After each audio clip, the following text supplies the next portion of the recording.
n'ai jamais vu, depuis l'histoire de l'humanité, des États en confrontation, en conflit de guerre, aller signer des accords de cesser le feu sans au préalable se battre. Je n'ai jamais vu. Jamais accepté qu'il était derrière CNDP, derrière MP3, jusqu'à aujourd'hui. Il dit que ce qui se passe au Congo, c'est un problème congolais. Maintenant, si c'est un problème des Congolais, maintenant, comment on va discuter avec Kagame? Mais Kagame n'est pas seul. Il y a aussi Museveni. Il y a aussi, aujourd'hui, Ndaïsimi, hier, c'était un Nkurunziza. Il y a tous ces pays ici, les AC. Même l'Angola, même la Centrafrique, vous avez suivi dans un passé récent ici, même la Centrafrique aussi avait envahi. La Zambie aussi a voulu prendre, je crois qu'il a bougé des bornes. En face, on sait que là, il y a un vide, il n'y a rien. Tout le monde se jette, tout le monde profite pour piller le Congo. C'est ça la réalité.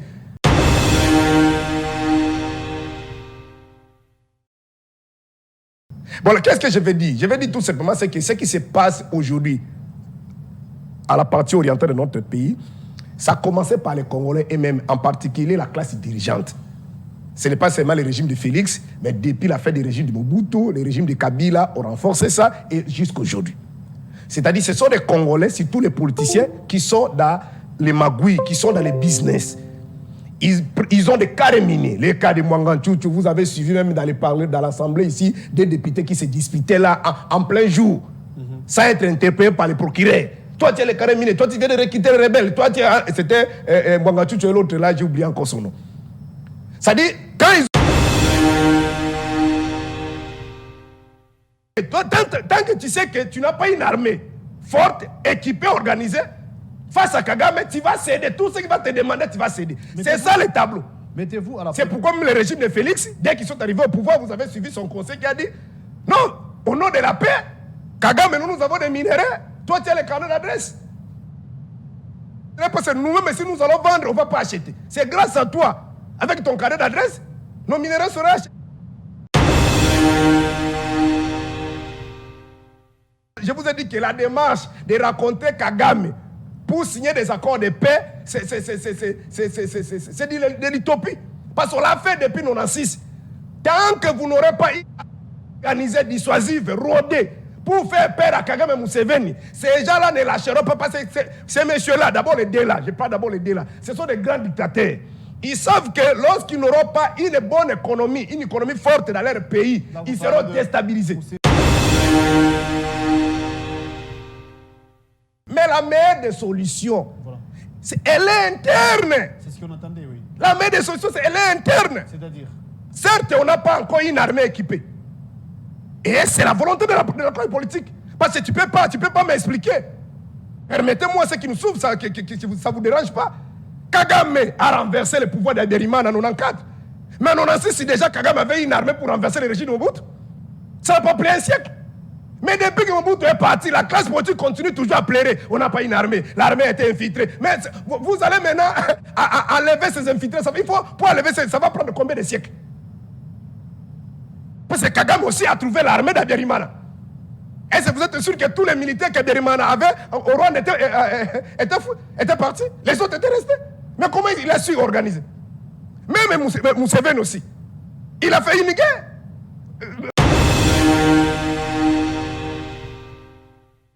Mais malheureusement, les amis en face, ils ne respectent rien.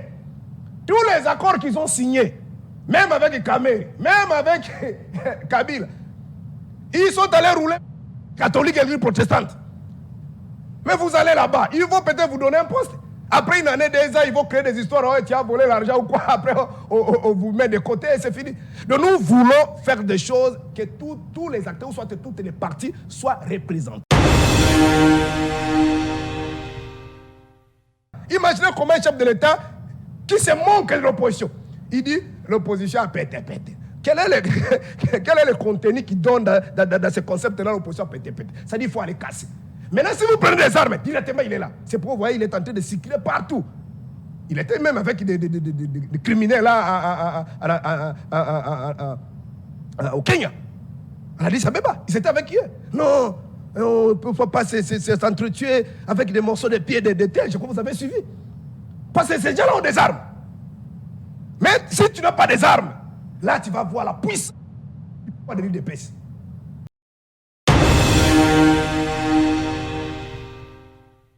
Comment comprenez-vous un monsieur comme Mike Moukeba? Quel est le crime qu'il a fait pour mériter tout ça? Nous venons dans une marche où le monsieur était tabassé avec d'autres compatriotes. Et sous ces pressions, sous ces douleurs, il passe sur les médias pour conseiller ses frères. Mes frères ne font pas ça. Et vous les ramassez devant sa femme et ses enfants, vous les jetez en prison sans procès jusqu'à aujourd'hui. Qu'est-ce qu'Escadel a fait? Depuis que moi je suis né, je n'ai jamais vu les services de sécurité pour nous connaissent qu'on fait des points de presse pour expliquer que Guélo est en connivence avec ça.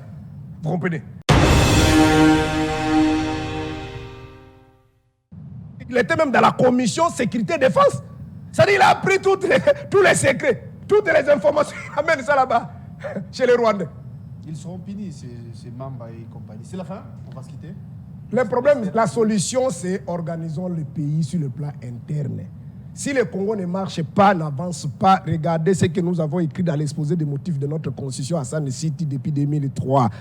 Après l'autopsie, on n'a pas dit que c'est la communauté internationale. On n'a pas dit parce qu'en 2003, on était déjà attaqué par les Rwandais et les Ougandais. On n'a pas dit que c'est Kagame Museveni. Moi, je n'étais pas là. Mais l'IDPS était représenté. Papa était secrétaire. Ils ont dit ce qui fait que le Congo n'avance pas, notamment, c'est l'illégitimité des animateurs des institutions. À ce nouveau au Nice Press, amis fidèles téléspectateurs, bon début de week-end à vous qui êtes branchés, vous qui nous suivez de partout. On vous rappelle que nous sommes à Kinshasa, capitale de la République du Congo, donc nous allons vous parler République comme d'habitude. L'insécurité à l'Est, eh bien en Belgique, le ministre d'État belge fustige la position de l'Union européenne de signer l'accord avec le Rwanda pour exploiter les minerais que le Rwanda n'a pas. Eh bien, il a dit que c'est mieux de collaborer directement avec Kinshasa, avec la RDC. Et cela permettra également que l'insécurité ou la guerre de l'Est puisse prendre fin. Nous allons vous en dire plus. Nous parlerons également du gouvernement prochain. C'est vrai, nous attendons qui sera le Premier ministre, parce que vous êtes sans ignorer que l'autre fois, le chef de l'État avait renvoyé cette proposition faite par l'informateur d'aller continuer, bien sûr, sa mission au point de dénicher la majorité au niveau du Parlement pour lui donner le Premier ministre. Justice, oui, on va en parler. Mais on va vous dire que la justice a demandé aux médias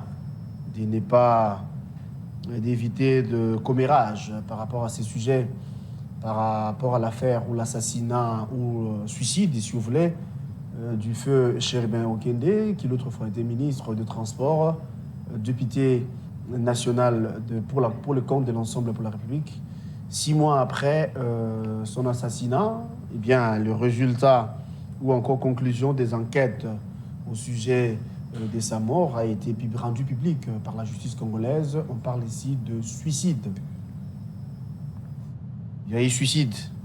Nous allons vous donner des précisions. Alors, pour ce faire, nous avons le plaisir et l'honneur de recevoir sur ce plateau un politique qui, à son tour, représente l'opposition. Il est décidé. Il s'agit du pasteur Serge Taboko, c'est lui notre invité. En principe, on devrait recevoir également Emmanuel Chibambe de l'UDPS, mais hélas, il y a eu un contre-temps. À peine, Emmanuel nous fera savoir qu'il est coincé, il ne sera pas des nôtres, donc pas moyen non plus d'annuler l'émission, encore moins de le faire remplacer. Du coup, on est dans l'obligation de recevoir le pasteur seul. Il est décidé, comme j'ai dit. Nous allons également vous parler de probable rencontre entre Martin Fayoulou et Félix Tshisekedi. Il y a certaines langues, certaines sources qui nous révèlent que Fayoulou s'est dit prêt à rencontrer le chef de l'État. Est-ce vrai, est-ce faux? Si oui, pour quelle finalité? Nous allons vous en dire plus. Sinon, pasteur, merci d'être là et bon début de week-end à vous. C'est moi qui vous remercie. Merci une fois de plus pour l'invitation. Comme d'habitude, je dis merci à Dieu. C'est grâce à lui que nous sommes là.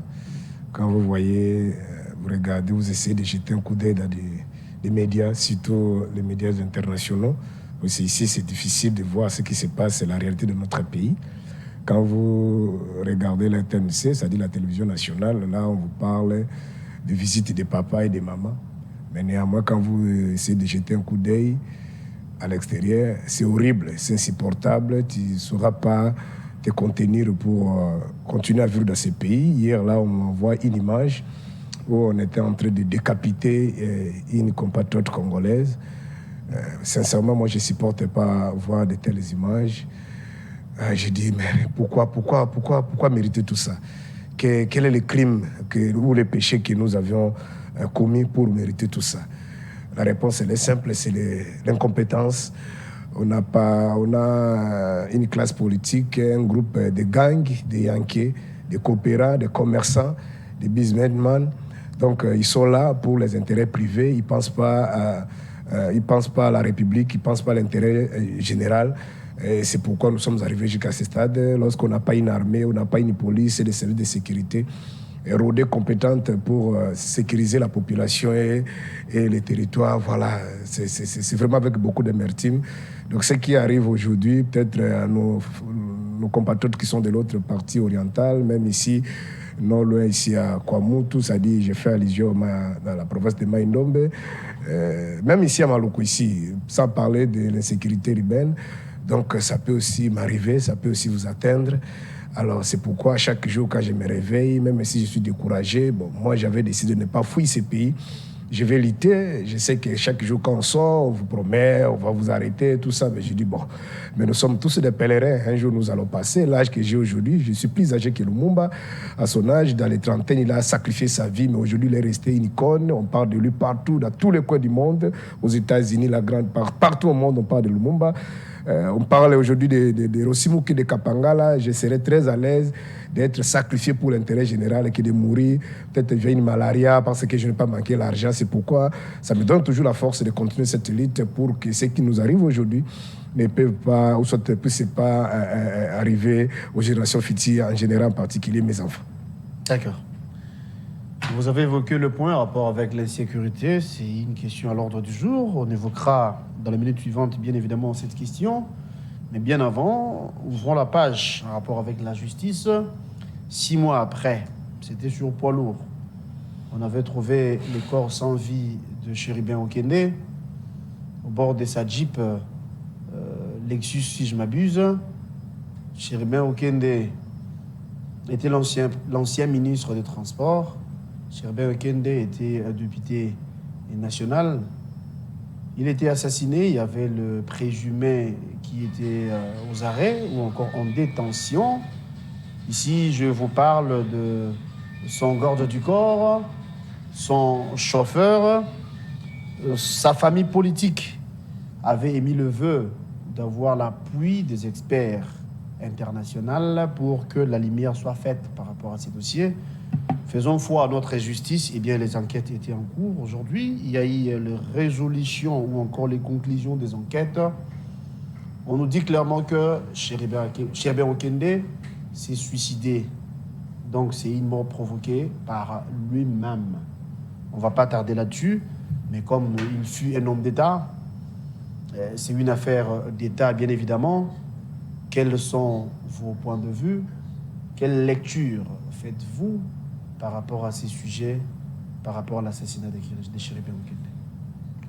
Bon, certes, chers compatriotes, c'est avec beaucoup d'amertume lorsqu'on a appris cette mauvaise nouvelle, c'est-à-dire les conclusions du procureur. Ici, je fais allusion à la justice de notre pays. Certes, également, M. Serge Taboko n'est pas juriste. Deuxièmement, je n'ai pas tous les contours du dossier. Tout à fait. Mais néanmoins, en tant que compatriote, c'est décevant. Alors, si je peux peut-être placer un mot, je vais dire tout simplement que honte à vous. Ceux qui pensent gagner, vous n'avez pas gagné. Le nom de Chéribin Okende sera gravé dans les cœurs des Congolais. Même un enfant qui n'a pas été au bas de l'école ne peut pas accepter ce verdict. Il ne peut pas comprendre que M. Chéribin, qui est avec son chauffeur, avec les explications données, certes conditionnées parce qu'on n'était pas dedans, Mais il va se retrouver mort à bord de sa Jeep, avec la ceinture de sécurité. Comme j'avais dit tantôt, je ne suis pas expert même dans les domaines de la criminologie. Bon, je ne sais pas, donc je manque même des mots, mon frère. Néanmoins, ne pas continuer à dire, ou soit se lancer dans les émotions. Je répète encore que honte à vous. Vous n'avez pas gagné. Nous sommes tous des pèlerins. Ce qui est arrivé à Chiribé Okende, des petits esprits qui pensent passer par l'assassinat des acteurs, qui pensent à travers l'emprisonnement des acteurs, c'est-à-dire ici je fais allusion à ceux qui ne partagent pas les idéaux de ceux qui sont souvent aux affaires, en Afrique en général, en particulier, la République démocratique du Congo, parce que depuis 60 jusqu'à aujourd'hui, c'est les mêmes méthodes, c'est les mêmes stratégies. Ils ont fait ça, vous avez vu même à l'époque, souvenez-vous de l'assassinat de Chebea et son chauffeur. Vous avez suivi tout le scénario. Donc, vous n'avez pas gagné.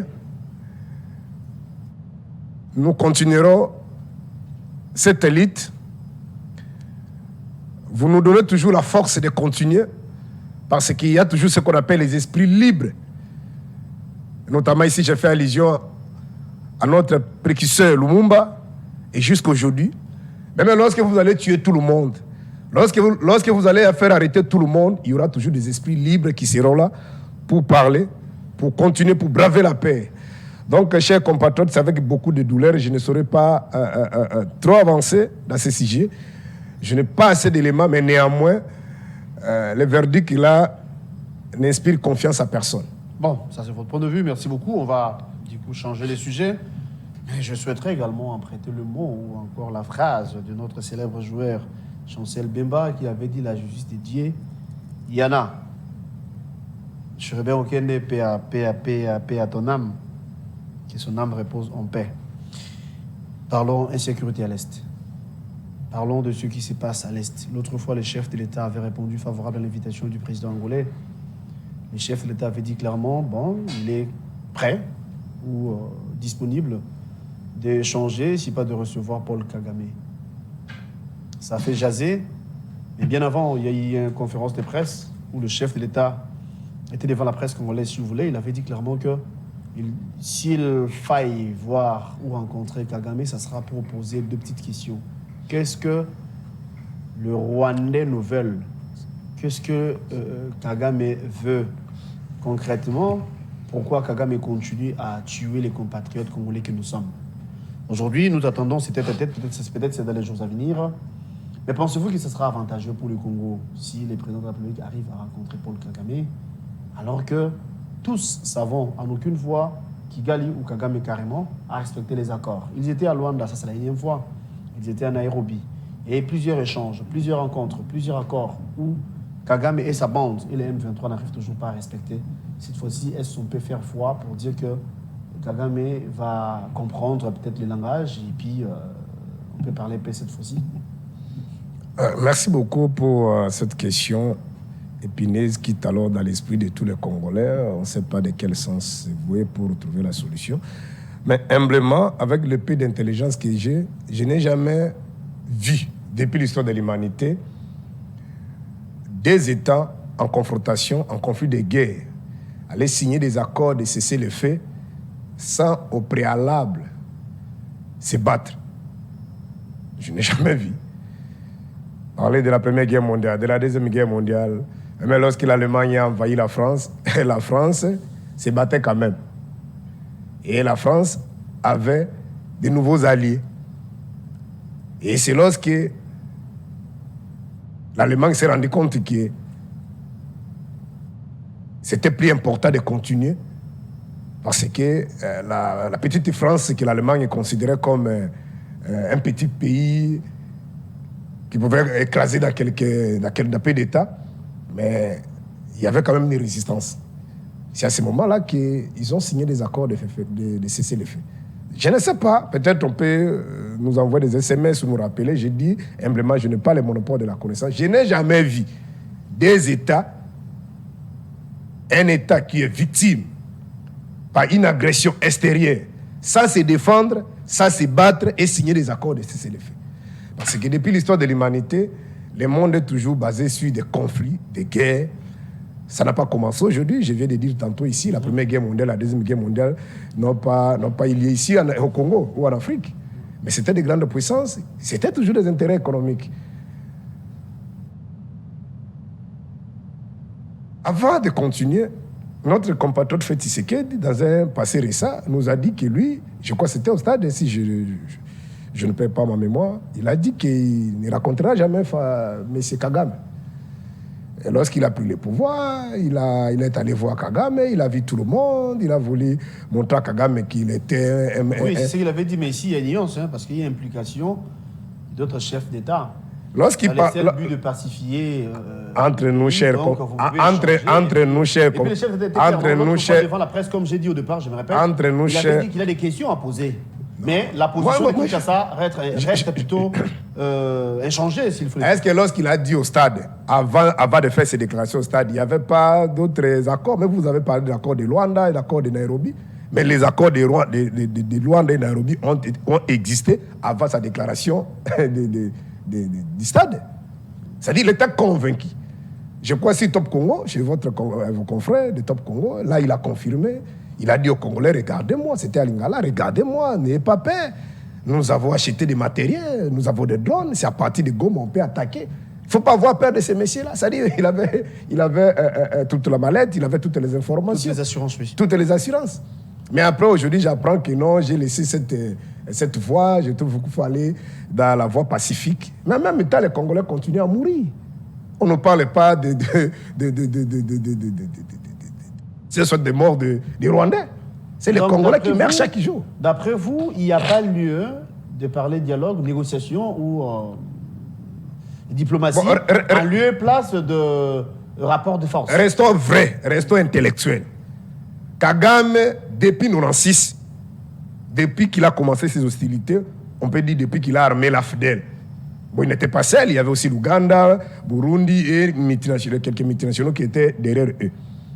Mais il n'a jamais accepté, je ne sais pas si vous avez une information, il n'a jamais accepté que lui, il est derrière tout ce qui se passe au Congo. Il n'a jamais accepté qu'il était derrière CNDP, derrière M23, jusqu'à aujourd'hui. Il dit que ce qui se passe au Congo, c'est un problème congolais. Maintenant, si c'est un problème des Congolais, maintenant, comment on va discuter avec Kagame?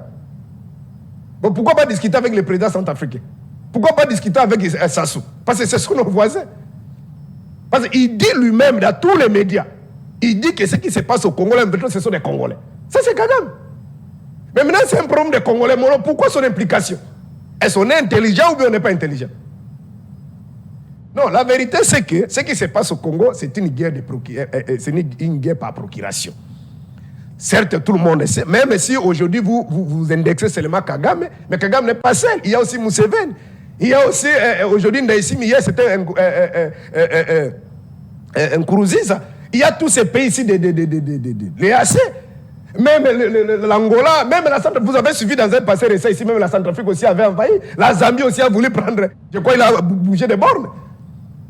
En face, on sait que là, il y a un vide, il n'y a rien. Tout le monde se jette, tout le monde profite pour piller le Congo. C'est ça la réalité. Mais parmi les grands bénéficiaires, il y a Kagame et Museveni. Pourquoi? Parce qu'ils ont créé je ne sais pas si on appelle ça des entreprises de raffinerie, de minerais, de nos matières premières.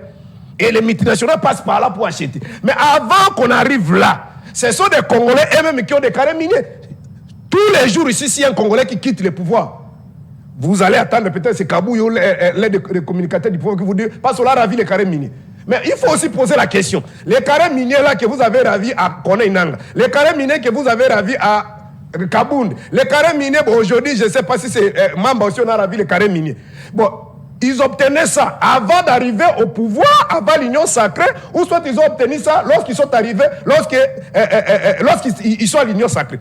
S'ils ont obtenu ça avant l'union sacrée. Et qu'ils ont obtenu ça de la manière légale. Mais pourquoi vous ravissez ça? En ce que je sache, il n'y a aucun membre ex ou actuel de l'union sacrée qui a les carrés miniers, ou on parle des carrés miniers. Vous avez cité Nanga. Nanga, qui c'est carré minier, c'était lors du régime Kabila. Vous avez parlé de Kabound. Avec Kabound, sauf si je me trompe, on n'a pas parlé des carrés miniers. Vous avez parlé de... Qui encore? Vous avez cité 3 noms. Mamba. Avec Mamba, on n'a on n'a pas parlé. Ici, j'ai compris. Comprenez-moi, je vais arriver quelque part. Pour vous dire que les carrés miniers dont vous faites allusion, ceux-là qui réclament les carrés miniers, ils ont obtenu, c'était pas pendant le régime Tshisekedi. Mais s'ils n'ont pas obtenu pendant le régime de Tshisekedi, mais pourquoi vous ravissez ça? Parce qu'ils ont obtenu ça de la manière légale. On suppose que ça appartient à l'État. Sinon, je ne vous... Ah non, ça appartenait à l'État. Je ne vous interdis pas de réfléchir. Ça appartenait à l'État. Donc ils ont acquis ça de la manière frauduleuse. Nous avons comme l'impression. Maintenant, Kabound, pour le cas de Kabound, parce que moi ici, j'ai fait parler Kabouya, c'est pas moi. C'est Kabouya qui a dit que non, le comportement de Kabound là, c'est pas ce qu'on vient de ravir, les carrés miniers. Et Nanga, c'est après. Nanga aussi, il est monté au créneau pour dire que lui aussi, on vient de ravir son carré minier. Bon, si c'était pour le carré minier qui appartenait à l'État, bon, depuis qu'ils ont ravi ça, les Congolais gagnent combien? Bon, qu'est-ce que je vais dire? Je vais dire tout simplement, c'est que ce qui se passe aujourd'hui à la partie orientale de notre pays, ça a commencé par les Congolais et même en particulier la classe dirigeante. Ce n'est pas seulement le régime de Félix, mais depuis la fin du régime de Mobutu, le régime de Kabila ont renforcé ça et jusqu'à aujourd'hui. C'est-à-dire ce sont des Congolais, surtout les politiciens, qui sont dans les magouilles, qui sont dans les business. Ils ont des carrés miniers. Les cas de Mwanganchouchou, vous avez suivi même dans l'Assemblée ici, des députés qui se disputaient là en plein jour, sans être interpellés par les procureurs. Toi, tu es le carré minier, toi, tu viens de recruter les rebelles. Toi, c'était Mwanganchouchou et l'autre là, j'ai oublié encore son nom. C'est-à-dire, quand vous arrivez aux affaires au Congo, il faut avoir un carré minier pour faire de l'argent. Vous avez suivi même un conseiller de M. Félix qui négociait avec les partenaires extérieurs. Venez, on va vous sécuriser tout ça. Les chefs de l'État ne travaillent pas, c'est nous. Donc, ici, je vais tout simplement faire voir à ceux qui nous suivent qu'avant de condamner les autres, c'est nous qui avons commencé la mafia. Et pour organiser cette mafia, c'est en complicité, il faut utiliser la police, l'armée, les services de sécurité. Parce que ça ne peut pas passer comme... Il ne faut pas nous donner l'impression que Kagame et Museveni viennent avec les armes, ils tuent directement, après ils commencent à piller. Non, c'est-à-dire c'est bien organisé.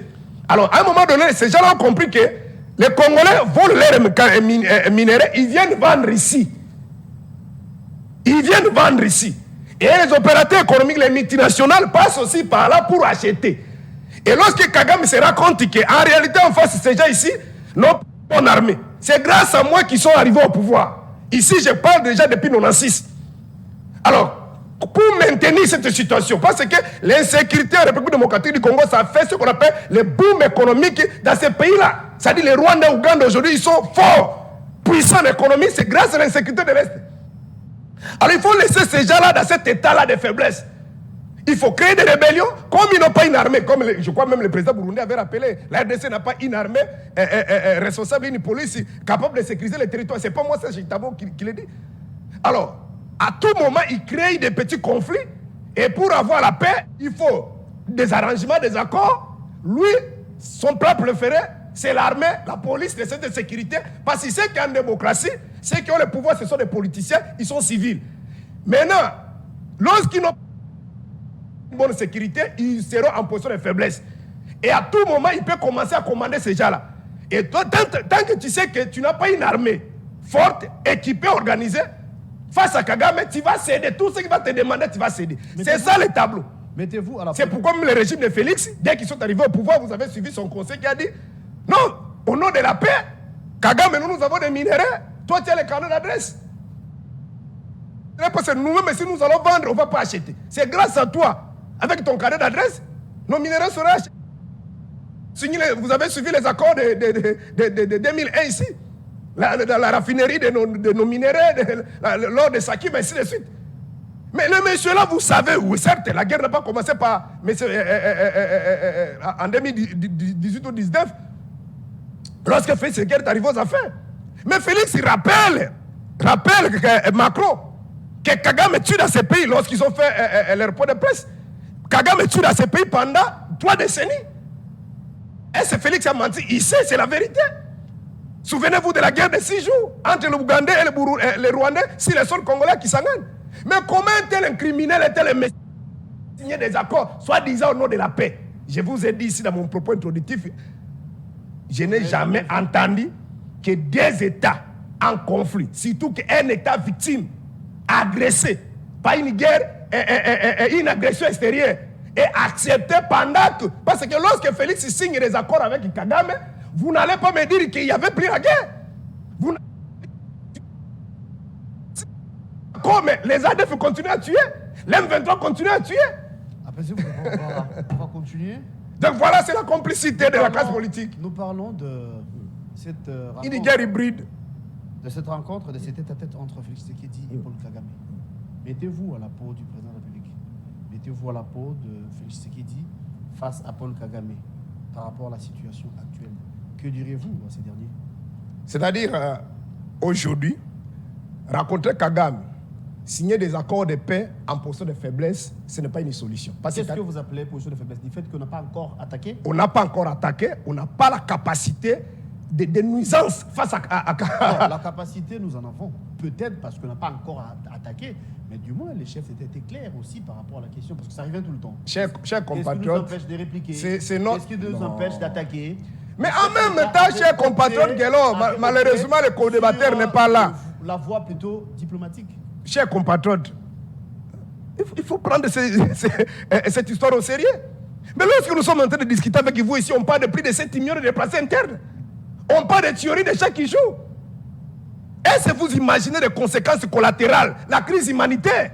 Aujourd'hui, on parle ici, on a besoin de plus de 2 milliards pour résoudre la situation, la crise humanitaire. Ce n'est pas au Rwanda. Bon, qu'est-ce que vous voulez encore? Pour comprendre que nous sommes affligés, nous sommes menacés, il faut que Kagame arrive à Kinshasa. Vous, Félix Tshisekedi, face à Paul Kagame, je donne la solution. C'est pourquoi je vous ai dit que la démarche de rencontrer Kagame pour signer des accords de paix, c'est de l'utopie. Parce qu'on l'a fait depuis 1996. Tant que vous n'aurez pas organisé, dissuasif, rodé, pour faire peur à Kagame Museveni, ces gens-là ne lâcheront pas. Parce que ces messieurs-là, d'abord les deux là, je parle d'abord les deux là, ce sont des grands dictateurs. Ils savent que lorsqu'ils n'auront pas une bonne économie, une économie forte dans leur pays, là, ils seront déstabilisés. Et Kagame. Oui. Ça dit qu'ils seront déstabilisés. Oh, pour qu'ils continuent à gérer, pour qu'ils continuent à pérenniser je peux dire quoi, leur pouvoir monarchique dans leur pays, ils sont dans l'obligation d'avoir une forte économie. Et cette économie, il obtient ça où? À travers l'insécurité qui se passe à la République démocratique du Congo. Signer des accords bidons avec des autorités qui ont un problème de légitimité. Les autorités illégitimes qui sont en position de faiblesse. C'est ça leur démarche. De Kagame Museveni ne vous laissera jamais de vous organiser. De lorsque le Congo sera organisé, en d'autres termes, Kagame Museveni seront en difficulté. Et lorsqu'ils n'auront pas de moyens, la population et les opposants qui sont dans leur pays, ils vont les renverser. Non, pour s'organiser à l'interne, nous qui sommes Congolais, on n'a pas besoin d'avis ou de l'appui. J'ai dit que ces gens-là ne vont pas vous l'accorder. Non, quand vous dites qu'ils ne vont pas nous laisser s'organiser, ça n'a pas de sens parce qu'on ne dépend pas d'eux. Mais sinon, par là, je voulais également poser une question parce que... Permettez-moi d'abord, je termine, puis c'est dévolé. Ça, c'est d'abord la première démarche, c'est-à-dire rencontrer, c'est de l'utopie, il n'y aura pas une solution. Il va signer, on appelle ça, c'est comme un marché de dupes, hein, c'est une politique de l'Autriche. C'est juste pour donner un caractère là officiel, mais en réalité, il va continuer à frapper. Et lorsque le pose des questions, il dit non, ce qui se passe là, c'est pas nous. Et il va peut-être vous poser encore la question. Nanga, c'est toujours rwandais. Mamba, c'est aussi toujours rwandais. Vous comprenez? C'est une mauvaise démarche, une mauvaise approche. Deuxième approche.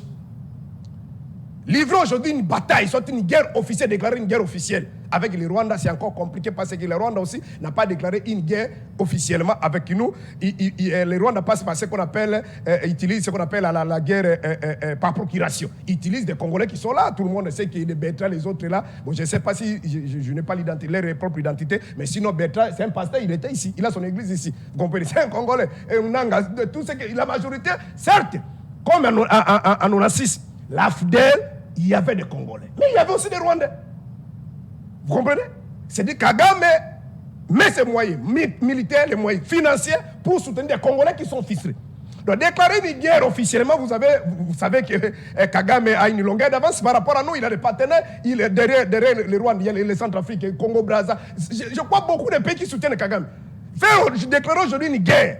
Et vous avez vu pendant les élections ici, on crevait, on cherchait même les flottes, les avions pour transporter les matériels sensibles de la CENI. Il faut aller demander à l'Angola, c'est-à-dire pour te dire que l'armée elle a un problème. Mais si notre armée a des problèmes de flotte pour ne fût-ce que les déplacements des matériels sensibles de la CENI, et vous allez livrer la guerre avec quel moyen? Ils vous ont dit ici, nos amis qui sont au pouvoir, oh non, quels sont ces partenaires? Moi, je vous ai dit ici, Congo, Brazza, je vous ai cité tous ces pays ici, les pays derrière, c'est là, tous ces sont derrière Kagame. Je peux vous citer l'Afrique du Sud d'une manière sommaire. L'Afrique du Sud, il y a des nations qui nous bon, peut-être avec la Russie. Mais le problème ici, c'est que, c'est-à-dire les deux hypothèses-là, c'est un peu compliqué. En d'autres termes, pour moi, si vous voulez attaquer, commencez à attaquer d'abord. C'est comme lorsque nous filmons encore enfant. Vous voyez, par exemple, vous êtes à la parcelle, dans votre parcelle, je vous en prie. Vous voulez dire quelque chose d'intéressant là. S'il faut attaquer, on va commencer par... Attaquer ceux qui sont à l'interne. C'est-à-dire quoi? Les groupes rebelles que Kagame Museveni utilise. Okay. Ils sont aussi les seuls Congolais. Oui. Allez d'abord de penser d'attaquer le Rwanda ou soit l'Ouganda. Attaquer d'abord. C'est pourquoi je voulais donner un exemple là, terre à terre. Les dégâts collatéraux, parce que s'il faut attaquer, vous n'avez pas tort. Mais il y aura les compatriotes qui vont tomber. Mais il faut en tenir compte. Si tel est le prix à payer, mais si c'est comme ça, croisons les bras, parce qu'il y aura des dégâts collatéraux. Donc, croisons les bras qui c'est déjà là avance. Vous comprenez? Ça, c'est un argument, c'est le raccourci, c'est trop facile. Donc, il faut défendre le territoire. Ça, c'est la Constitution. L'article 74, c'est lui qui prête serment, il prête serment pour sécuriser le territoire et la population. L'article 182, l'armée a comme responsabilité de protéger la population et le territoire. C'est clair. Il n'y a pas à tergiverser là-bas, il n'y a pas à dire que la population... Non, vous comprenez? Donc, il faut commencer d'abord à émietter ces gens parce que ces gens-là n'ont pas déclaré une guerre officielle. Vous comprenez? Ils n'ont pas déclaré une guerre officielle. Mais la meilleure des solutions... Voilà. Elle est interne. C'est ce qu'on entendait, oui. La meilleure des solutions, elle est interne. C'est-à-dire? Certes, on n'a pas encore une armée équipée. Et c'est la volonté de la classe politique. Parce que tu peux pas m'expliquer. Permettez-moi ce qui nous souffre, ça ne vous dérange pas. Kagame a renversé le pouvoir d'Abiyarimana en 94. Mais en 96, si déjà Kagame avait une armée pour renverser le régime de Mobutu, ça n'a pas pris un siècle. Mais depuis que Mobutu est parti, la classe politique continue toujours à pleurer. On n'a pas une armée. L'armée a été infiltrée. Mais vous allez maintenant à enlever ces infiltrés. Pour enlever ça va prendre combien de siècles? Parce que Kagame aussi a trouvé l'armée d'Abiyarimana. Est-ce que vous êtes sûr que tous les militaires qu'Abiyarimana avait au Rwanda étaient partis? Les autres étaient restés. Mais comment il a su organiser? Même Museveni aussi. Il a fait une guerre. Ici en face, Congo-Brazza. Vous avez dit que la solution, c'est à l'interne. À l'interne, c'est-à-dire l'unité de la population. Oui, mais le dialogue, ce n'est pas dans... C'est pas dans les... On apprendra que Fayoulou s'est dit prêt à rencontrer le président Félix. Bon, il ne faut pas caricaturer, chers compatriotes. Moi, je vous ai toujours dit, je ne suis pas derrière Fayoulou pour chercher un boulot. C'est-à-dire aujourd'hui, si Fayoulou prend une autre direction par rapport à ce que je sais, ne comptez pas sur moi. Parce que ce que nous sommes en train de faire ici, ça va être beaucoup de risques. Donc je suis derrière Fayoulou, c'est pour, je vois sa conviction, la vision, la détermination, le patriotisme, des valeurs. Fayoulou l'a dit, je crois, à l'époque, ils étaient tous ensemble, avec notre Kouloupa Mouzito, Bemba, tout ce monde-là que vous connaissez. Ils ont pondu un document qu'on a appelé pour la sortie de crise. Je crois que c'est depuis le 4 novembre, si ma mémoire ne trompe pas, depuis le 4 novembre 2019. Oui. Ils ont voulu qu'on puisse organiser des réformes consensuelles. Comme vous vous cherchez le pouvoir, restez au pouvoir, organise des choses. Pour qu'en 2023, qu'on puisse organiser de bonnes élections et pour faire décoller notre pays. Mais c'est une idée géniale. Mais ceux qui sont en face, vous avez suivi la réponse méprisante de Félix? Oh, mais il est un député, il peut aller au Parlement. Donc, à part cette voie, il n'y a pas une autre voie.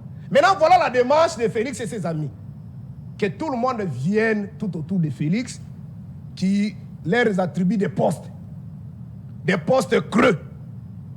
Comme on a attribué à Kamere et les autres là de Bemba, des postes creux. peut-être pour avoir un peu une santé financière.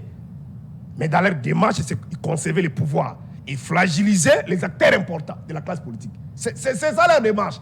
C'est-à-dire, c'est mettre ensemble. Parce que même Félix, il a, en 2000, je crois en 2019, vous serez d'accord avec moi, lorsque l'Église catholique a fait des démarches, à paix à son âme, Monseigneur Guetela Ambongo, avant ces consultations. Nous avions voulu que cette histoire ait lieu, c'est-à-dire des réformes consensuelles. Vous serez d'accord avec moi, même le professeur Kabamba qui était venu ici, l'Église catholique était prête, tout le monde était prêt. Lorsque le peuple a imposé Malonda, je crois, l'IDP, ça fait même une marche. Nous avions voulu que les choses ne se passent de la manière.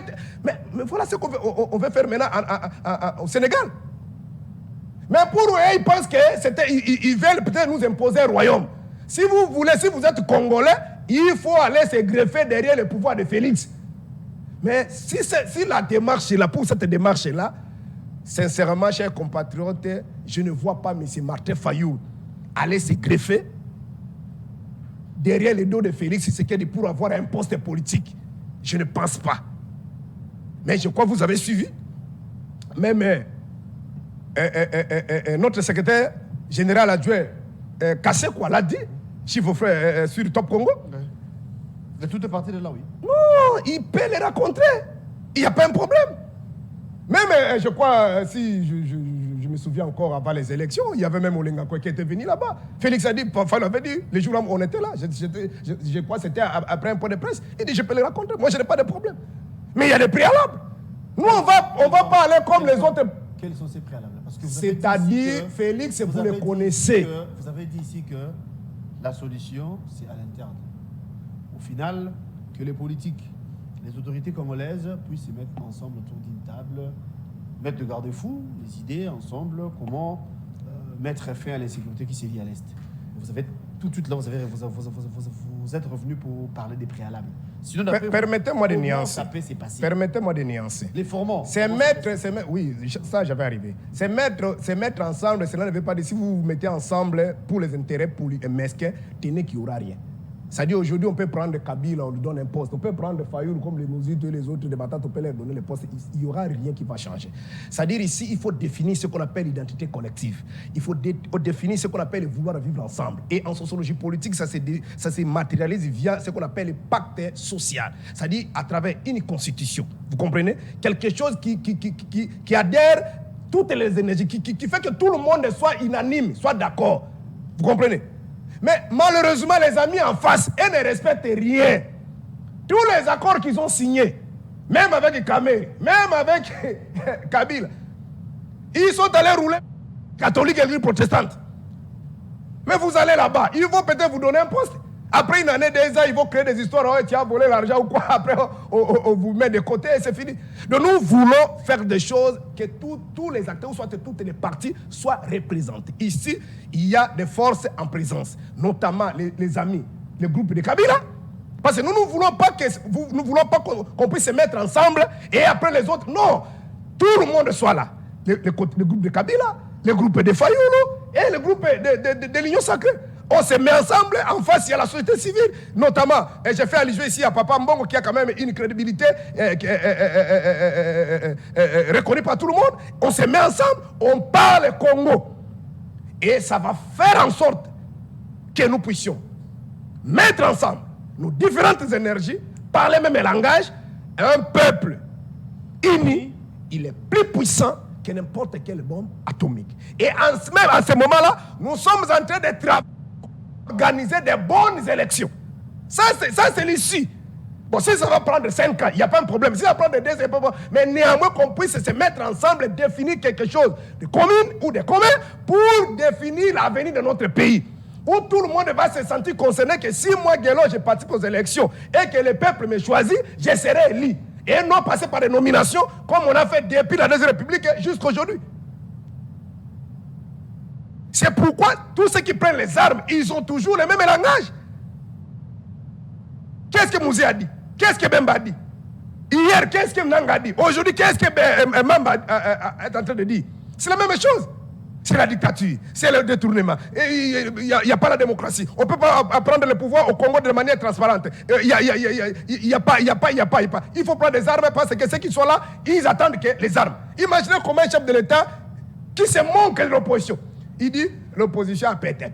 Quel est le contenu qui donne dans ce concept-là, l'opposition a pété? Ça dit qu'il faut aller casser. Maintenant, si vous prenez des armes, directement, il est là. C'est pour vous voyez, il est en train de circuler partout. Il était même avec des criminels là au Kenya.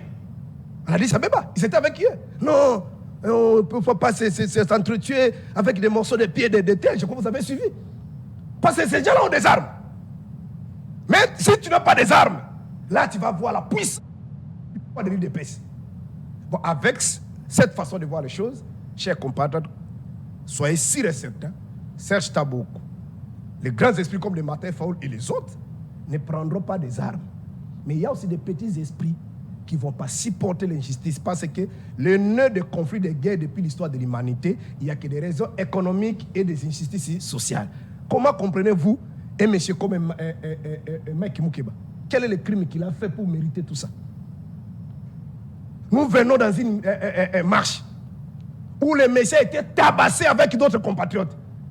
Et sous ces pressions, sous ces douleurs, il passe sur les médias pour conseiller ses frères. Mes frères ne font pas ça. Et vous les ramassez devant sa femme et ses enfants, vous les jetez en prison sans procès jusqu'à aujourd'hui. Qu'est-ce qu'Escadel a fait? Depuis que moi je suis né, je n'ai jamais vu les services de sécurité pour que nous connaissions qu'on fait des points de presse pour expliquer que Guélo est en connivence avec ça. Vous comprenez? Tout ça, ce sont des démarches politiques dans le seul objectif de décourager, de faire paix à ceux qui sont en face pour qu'on ait une pensée unique. Parce que les amis en face, ils veulent nous imposer la dictature. En parlant de la sécurité, vous avez dit que pour parler paix à l'est du pays, eh bien, la solution est à l'interne, que les Congolais se mettent ensemble.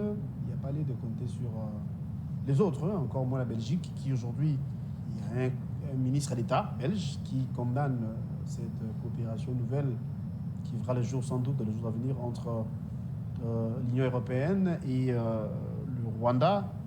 Donc, la solution ne va provenir que de nous-mêmes. Mais dans l'entretemps, c'est le deuxième mandat de Félix Tshisekedi. Son deuxième mandat, il n'a pas encore mis en place son gouvernement. Certes, il avait désigné il y a peu un informateur en la personne d'Augustin Kabouya. Le délai imparti n'était pas encore fini, mais du moins, ce dernier avait rendu son rapport auprès du chef de l'État qui, à son tour, pense que ce n'était pas fini, il fallait aller continuer. Donc, il y a eu prorogation de sa mission. Il fallait encore chercher qui? Que peut-on attendre de ça? Je ne sais pas. Là, voilà pourquoi je vous pose la question, d'après vous. Ça dit, ils ne s'empressent pas, ils ont tout le temps. Ils ont tout le temps.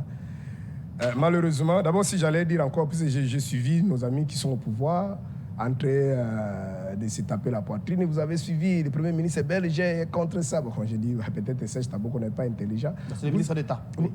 Vous imaginez l'Union européenne, ce n'est pas un État. L'Union européenne, c'est une organisation qui regroupe un certain nombre de pays qui se trouvent en Europe, les pays européens. Mais lorsque l'un des membres prend la parole, vous pensez que sa déclaration-là impose, ça va imposer la volonté de tous ces États-là? Peut-être c'est aussi une façon, je dis encore un moyen de nous berner davantage. Ouais, c'est ça la réponse. Mais j'ai voulu tout simplement peut-être rappeler à ceux qui sont en train de ceux qui sont au pouvoir, ils pensent que Asia Lobby, comme je suis vu, ok, Asia Lobby, Kambouara, Koutmaza, d'accord, Dangote. D'abord, avant de prendre cette décision, ces pays-là, la Belgique était informée. Parce qu'ils participent. Lorsqu'il y a une assemblée, ils participent. Ils étaient au courant, ils étaient informés. Pourquoi ils n'ont pas bloqué ça? Donc c'est une façon juste de bluffer Félix Tshisekedi de l'endormir. Le roi belge était ici, il a dit Kagame, laissez la guerre, tout ça. Il y a même un Ngobila qui a dansé devant les rois. Après, c'est la guerre a fini. La guerre a pris fin. Donc, je me souviens de la danse de Ngobila. Fatina Fachi. Après, il dit que ce n'était pas pour les rois, c'était pour Félix Tshisekedi. Bon. C'est une distraction, soyez quand même, ayez quand même l'auteur, ne pensez pas que, voyez quand on a organisé cette histoire-là, c'est comme l'Union africaine, quand les Blancs, les Européens, les Occidentaux organisent les trucs, il y a l'Union européenne, c'est pour leurs intérêts, les intérêts de leurs enfants. S'ils voient que leurs intérêts se trouvent au Rwanda, ils vont signer des accords avec les Rwandais, parce qu'ils savent que les minerais congolais se vendent là-bas, on achète ça là-bas. Les Rwandais et les Ougandais, puis, comme d'autres pays aussi, puis, en dehors de ça, les multinationales, il y a les Asiatiques, il y a les Américains, tout le monde, ils ont des intérêts ici. La Sicomine, là, ce n'est pas des Chinois. Bororé, là, ce n'est pas les Français. Ils sont ici, tout le monde. Ils sont ici au Congo. Vous comprenez? Mais la RDC n'a même pas une banque à l'extérieur de notre pays. Même sur le plan interne, on n'a même pas une banque. Le problème, c'est nous-mêmes, au lieu de voir ailleurs. Et ici, je ne dédouane pas la communauté internationale. Mais le monde est basé par les intérêts. En relation internationale, on dit entre États, il n'y a pas d'amis, il n'y a que les intérêts. Donc, lorsque ces gens-là voient qu'ils ont les intérêts, c'est tout. Ici, il est question de rappeler à ceux qui se prétendent à être au gouvernement, c'est l'exécutif, d'imposer les droits de veto, de dire à l'Union européenne que vous avez les intérêts avec nous, mais vous nous laissez, vous allez signer d'autres accords avec notre ennemi. Alors, désormais, nous allons résilier les contrats avec vous. Et maintenant, l'Union européenne va peser, va balancer entre les intérêts avec la RDC et les intérêts avec le Rwanda. Et à ce moment, il peut dire que... Il faut s'imposer... Ah, c'est le rapport de force. Au lieu de dire que j'ai laissé un monsieur là vient vous tromper, il dit que non, je vais peser là-bas pour... Monsieur, ces gens-là, ils sont là pour les intérêts. La Grande-Bretagne est là, toutes ces grandes puissances-là de l'Europe, ils sont là. Il n'y a que des intérêts, il n'y a rien. Et par rapport à votre... deuxième préoccupation. Bon, sincèrement, moi, personnellement, je n'ai pas besoin de faire les commentaires là-dessus parce que moi, je ne reconnais pas ces institutions ici. Et ce sont des institutions qui sont ici via un simulacre d'élection, un dope électoral, c'est-à-dire ils ont... c'était pas élection. Alors, je n'ai pas de commentaires, mais néanmoins, ce que nous constatons, les perdants, c'est le peuple. Parce que imaginez, selon les informations de notre possession, l'IDPS veut récupérer aussi la primatie. Vous avez... Mais ça semble être normal parce que l'IDPS jusqu'ici a la majorité plutôt au niveau de... Quelle majorité, papa? Vous avez distribué des machines à voter. Les gens vous ont aidé pour avoir tout ce que vous avez. Est-ce que l'IDPS pouvait avoir la majorité, la législative passée? Quelle est la qualité, soit de la production de la législative passée des députés de l'IDPS? Qu'est-ce qu'ils ont produit? Même au niveau national comme provincial. Est-ce que vous avez l'idée, même une proposition de loi, que l'aide des députés de l'IDPS a proposé, qui a touché l'imaginaire collectif des Congolais? Par exemple. Là, il faut réfléchir, attendez d'abord. Sinon, je ne vois pas. Bon, mais comment ils peuvent... Mais je n'ai pas ça en tête maintenant, là. Non, ils n'ont pas, il n'y a rien. Peut-être à part les 21 000 $, ils n'ont rien. Mais comment le peuple congolais peut se réveiller matin, les gens qui vous ont ravi des rames, l'histoire des rames qui vous ont imposé ici, ils ont ravi l'argent, tout ce qu'ils ont détourné, déposé de 100 jours, Chile, Gelou, tout ça, route Kalemba, Mbouji, tout ça. Et après, on leur donne encore la majorité. Hier, j'avais resté sur ce plateau, là où vous êtes, c'était Maître Emmanuel Franche. C'est un cadre au sein de l'IDPS. Certes, en tant qu'humain, hein, il déplorait la manière dont les élections se sont passées. Il a dit que son siège a été volé, lui, pour son cas, son siège a été volé par le professeur Mata, qui avait mis toutes les machines en marche. Et si tous les messieurs-là que vous venez de citer. J'aime même plus citer son nom. Revenons à la question. Voilà, donc, pour moi, ça dit, ils sont même pas, ça dit, ils ont un esprit, ce qu'on appelle un esprit hégémonique. Ça dit un esprit de domination. Ils pensent qu'à leurs intérêts. Même sur le plan, je crois que c'est la Constitution dans son article 78 ou 79, si je ne m'abuse pas, on dit que même le partage des postes doit respecter la géopolitique. Vous avez la présidence, il y a sur le plan géopolitique, il y a l'un de vous. Et on ne doit pas casser des choses. On doit dire des choses vraies. À l'IDPS, la majorité, ce sont déjà des mêmes coins. Même ceux qui ont gagné les élections, la majorité, c'est déjà des mêmes coins. Pour ne pas léser même d'autres compatriotes. C'est évident presque dans tous les partis politiques. Hein. Presque, j'ai bien dit. C'est évident dans les partis politiques. Et si vous êtes du bon doudou, très souvent, les membres sont de votre coin. Si vous êtes du Kassai, si vous êtes de l'Équateur, très souvent. Bon, moi j'aime dire des choses vraies. Mais par exemple, chez Fayoulou, moi, je n'ai pas vu ça. Même chez Bemba, je n'avais pas vu ça. C'est-à-dire, si je ne dis pas par rapport à la masse, je parle ici de la structure du parti. Oui. C'est-à-dire, vous voyez le président, les secrétaires généraux adjoints, ainsi de suite. C'est-à-dire, il y a l'équilibre. Il y a l'équilibre. Mais de l'autre côté, c'est presque... peut-être on va prendre 2-3 personnes pour donner l'idée. C'est comme si c'est la majorité, les gens de même coin. Mais faisons un fils qu'un effort. Selon les informations, ils vont récupérer la primatie. Une autre information. Même les assemblées provinciales, même ici à Kinshasa, ils sont en train de réfléchir comment ils vont récupérer. Partout. Bon, vous avez quelles intentions? Et c'est pourquoi vous voyez que l'un de vous, Jean-Jacques Mamba, c'est l'un de l'Union sacrée. Il est ficelé. On va parler à la rébellion. Nous, on ne va pas soutenir Nanga. Mais il y aura toujours d'autres membres de l'Union sacrée qui vont quitter pour aller rejoindre Nanga. Question de savoir, ensuite, c'est la fin. Oui. Un ami m'avait posé la question de savoir si Mamba était de l'ensemble pour la République, par exemple. Que dirions-nous? Mais. Non, c'est juste une réflexion. Non, d'abord, mais c'est la ça. fin, pasteur, on va se quitter. Mais c'est ça. Est-ce qu'Adèle est là-bas? Moi, je ne suis pas de Katumbi. Mais moi, j'aime dire des choses vraies. Qu'est-ce qu'ils ont dit? Mais vous avez suivi notre Bemba que j'ai fustigé, que j'ai condamné, sa démarche. Qu'est-ce qu'il a dit? Et il oublie que même dans la Constitution, l'infraction est individuelle. Vous comprenez? Et si c'était l'un des collaborateurs de Katumbi, aujourd'hui, il était même dans la commission sécurité défense. C'est-à-dire qu'il a pris tous les secrets, toutes les informations, il amène ça là-bas, chez les Rwandais. Ils seront punis, ces Mamba et compagnie. C'est la fin, on va se quitter. Le problème, la solution, c'est organisons le pays sur le plan interne. Si le Congo ne marche pas, n'avance pas, regardez ce que nous avons écrit dans l'exposé des motifs de notre constitution à San City depuis 2003. Si après l'autopsie, on n'a pas dit que c'est la communauté internationale. On n'a pas dit parce qu'en 2003, on était déjà attaqué par les Rwandais et les Ougandais. On n'a pas dit que c'est Kagame Museveni. Moi, je n'étais pas là. La mairie de paix s'était représentée. Papa était secrétaire. Ils ont dit ce qui fait que le Congo n'avance pas, notamment, c'est l'illégitimité des animateurs des institutions. Organisons des bonnes élections. Vous avez vu ce qui vient de se passer chez l'ancien joueur George Weah? Je crois que c'est... Libéria, vous voulez dire? Libéria. On m'a envoyé une image là, je ne sais pas si c'était le jour de passation du pouvoir. Il était en train de danser. Il a fait un mandat. Et l'opposé est venu récupérer le pouvoir. Est-ce que vous apprenez qu'il y a des problèmes là-bas? Voilà même le dernier exemple que je donne ici à Burkina Faso. C'était à peu près la même chose ici en 2018. Hein? Kabila a cédé les Non, ça, il ne faut pas donner les venu, exemples. pasteur. Ça, c'est diabolique. Toi, tu n'as pas suivi qu'on est Nanga. Il a dit qu'il n'y avait pas élection. Moi, j'étais là, j'ai participé pour les l'histoire. Est-ce qu'on peut encore faire foi à ce qu'il dit qu'on est Nanga? Non. Mais les autres, les amis de l'IDPS nous ont dit qu'il faut croire à Fayoulou ou croire à Nanga. Mais c'était ça le débat. Merci à vous d'être venu. Croire à Fayoulou ou croire à Nanga. Fayoulou a dit que c'est Félix. Toi, Félix, que c'est toi. Bon, quoi, toi ou quoi à Nanga? C'est Nanga le président de la CEDI. Aujourd'hui, c'est Nanga qui a dit que c'est Félix qui a été élu. Merci, pasteur. Avec une majorité écrasante. Je rappelle que vous êtes décidé. Je suis compatriote congolais. Je soutiens le combat, la lutte jusqu'à preuve du contre de Martin Fayou.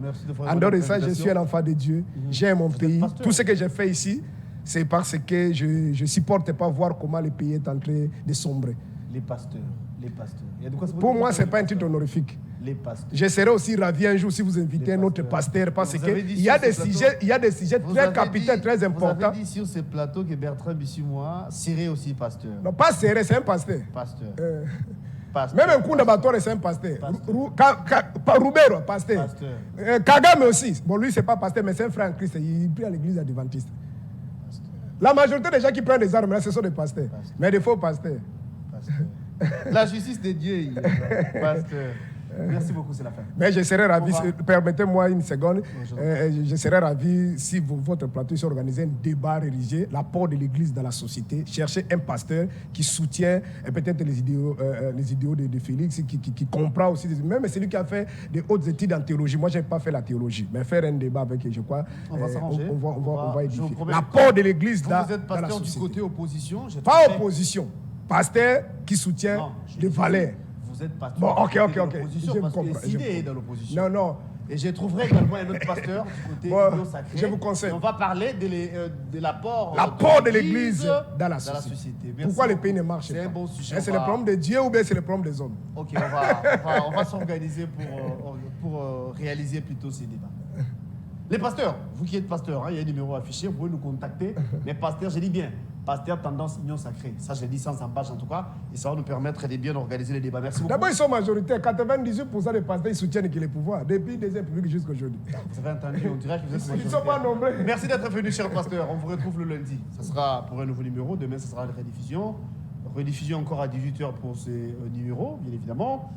Les internautes, abonnez-vous à Nice Press Télévision, abonnez-vous à la RTVS 1. Je rappelle qu'on devrait également recevoir un de l'Union Sacrée.